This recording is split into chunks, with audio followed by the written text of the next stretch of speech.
નમસ્કાર, હું દીપલ. આપ જોઈ રહ્યા છો ગાંધીનગરની સૌપ્રથમ web news channel live Gandhinagar. તો આવો નિહાળીએ આજનું જીવતું ધબકતું ગાંધીનગર લાઈવ ગાંધીનગરની નજર. શ્રી અખિલ આંજણા કેળવણી મંડળ ગાંધીનગર સંચાલિત શ્રી પી.કે. ચૌધરી મહિલા આર્ટ્સ કોલેજમાં કાર્યરત ગુજરાતી વિભાગ દ્વારા ગુજરાતી ભાષા સાહિત્યના મૂર્ધન્ય કવિ ઉમાશંકર જોશીની 114મી જન્મ જયંતિની દબદબાભેર ઉજવણી કરવામાં આવી. આ પ્રસંગે પ્રાર્થના અને સ્વાગત પ્રવચન બાદ આચાર્ય શ્રી ડોક્ટર એમ ચૌધરીએ ઉમાશંકર જોશીના સમગ્ર જીવન અને સાહિત્યનો પરિચય કરાવ્યો હતો. કુમારી ચૌધરી ચંદ્રિકાએ ઉમાશંકર જોશીની કવિતા પર, કુમારી ચૌધરી જયશ્રીએ ઉમાશંકર જોશીની વાર્તાઓ પર, કુમારી રિદ્ધિએ ઉમાશંકર જોશીના નાટકો વિશે વાત કરી હતી. ડોક્ટર લીના સ્વાદિયાએ સર્જક ઉમેશંકર જોશીની વિશેષતાઓ પર પ્રકાશ પાડ્યો હતો. તો ડોક્ટર ઉર્મિલા ચૌધરીએ નખી સરોવર પર શરદ પૂર્ણિમા કાવ્યનું રસાસ્વાદન કરાવ્યું હતું. સમગ્ર કાર્યક્રમનું આયોજન અને સંચાલન આસિસ્ટન્ટ પ્રોફેસર મુન્નાબેન ચૌધરીએ કર્યું હતું. આ કાર્યક્રમમાં ગુજરાતી વિષયની વિદ્યાર્થીઓએ બહોળી સંખ્યામાં ભાગ લીધો હતો અને સર્જકની શબ્દ ચેતનાની આરાધના કરી હતી. સંસ્કૃતિ મહિલા પરિવાર દ્વારા શિવમ ફાઉન્ડેશનની બાળાઓને સુકામેવાના પેકેટ અને બાળકોને બિસ્કિટ વિતરણ કર્યું. ગુરુ પૂર્ણિમાના અવસર હોવાથી તેમના ગુરુને કુમકુમ તિલક કરી ગુરુ બ્રહ્મા શ્લોક બોલી ગુરુ પૂર્ણિમાની ઉજવણી કરી. બાળાઓને ગૌરીવ્રતની સમજ પ્રમુખ પ્રતિભાબેને આપી હતી. ગ્રુપની બહેનો જયશ્રીબેન ભટ્ટ, શાંતાબેન, આશાબેન દોશી તેમજ કમિટીની બહેનો વગેરેનો સાથ સહકારથી કાર્યક્રમ સફળ થયો. ગાંધીનગર સેક્ટર 30 અંતિમ ધામ પાસે આવેલી શ્રમજીવી વસાહતમાં જુયો મેકર્સ સંસ્થાની નિયાશી પરમાર અને એના સાથી મિત્રોએ મળીને લગભગ 71 દીકરીઓ અને મહિલાઓને 3 મહિના સુધી ચાલે એટલા સેનેટરી પેડનું વિતરણ કર્યું હતું.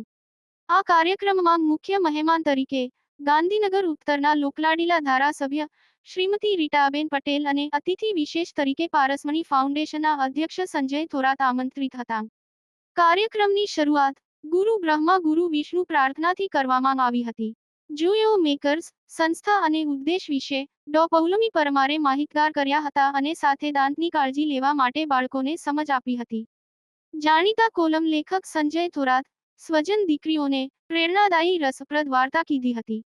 ગાયનેકોલોજિસ્ટ ડોક્ટર તૃપ્તિ પંડિતે માસિક દરમિયાન રાખવાની કાળજી અને સ્વચ્છતાની માહિતી આપી હતી. નિયાશીએ દીકરીઓને જીવંત પ્રસંગ સાથે માસિક દરમિયાન કેમ સેનેટરી પેડ વાપરવા જોઈએ એની વાત કરી હતી. જુયો મેકર્સ ના આ કાર્યક્રમમાં ગાંધીનગર ઉત્તરના લોકલાડીલા ધારાસભ્ય શ્રીમતી રીટાબેન પટેલ ખાસ ઉપસ્થિત રહ્યા હતા. એમણે શ્રમજીવી વસાહતમાં સેનેટરી પેડ વિતરણ કાર્યક્રમ માટે નાનકડી નિયાશી પરમારને બિરદાવી હતી. ગાંધીનગરની ટીનેજર ગર્લ નિયાશી મહિપતસિંહ પરમાર 10મા ધોરણમાં ભણે છે અને માત્ર 14 વર્ષની છે. એણે અભ્યાસની સાથે સમાજ સેવાનું સુંદર કાર્ય શરૂ કર્યું છે. જુયો મેકર્સના આ કાર્યક્રમમાં નિયાશી પરમારની સાથે doctor Trupti Pandit, doctor Paulami Parmar, doctor Krishi Panara, doctor Ridham, Naina, Sheetal, Chandrika બહેન, ફાલ્ગુની, વિભૂતિ વગેરે જોડાયા હતા. આ સમગ્ર કાર્યક્રમનું આયોજન ડોક્ટર પૌલમી પરમાર દ્વારા કરવામાં આવ્યું હતું. શ્રી સમસ્ત ગુજરાત બ્રહ્મ સમાજ રાજ્ય કક્ષા અને પરશુરામ પરિવાર અંબાજી દ્વારા તેજસ્વી તારલાઓનું સન્માન અને વિશિષ્ટ પ્રદાન સન્માન કાર્યક્રમમાં જગદંબાના સાનિધ્યમાં સુંદર આયોજનબદ્ધ કાર્યક્રમ ઉત્સાહપૂર્ણ કરવામાં આવ્યો.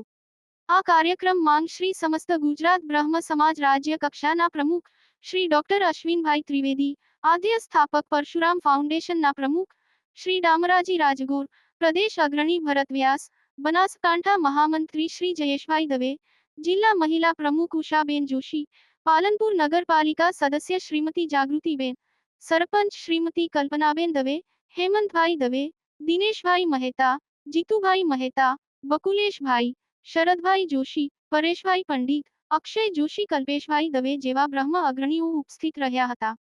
શ્રી સમસ્ત ગુજરાત બ્રહ્મ સમાજ રાજ્યકક્ષાના પ્રમુખ શ્રી ડોક્ટર અશ્વિન ત્રિવેદીએ અંબાજીના સ્થાનિક પ્રશ્નો સાંભળીને પ્રશ્નોના નિરાકરણ માટે ખાતરી આપી.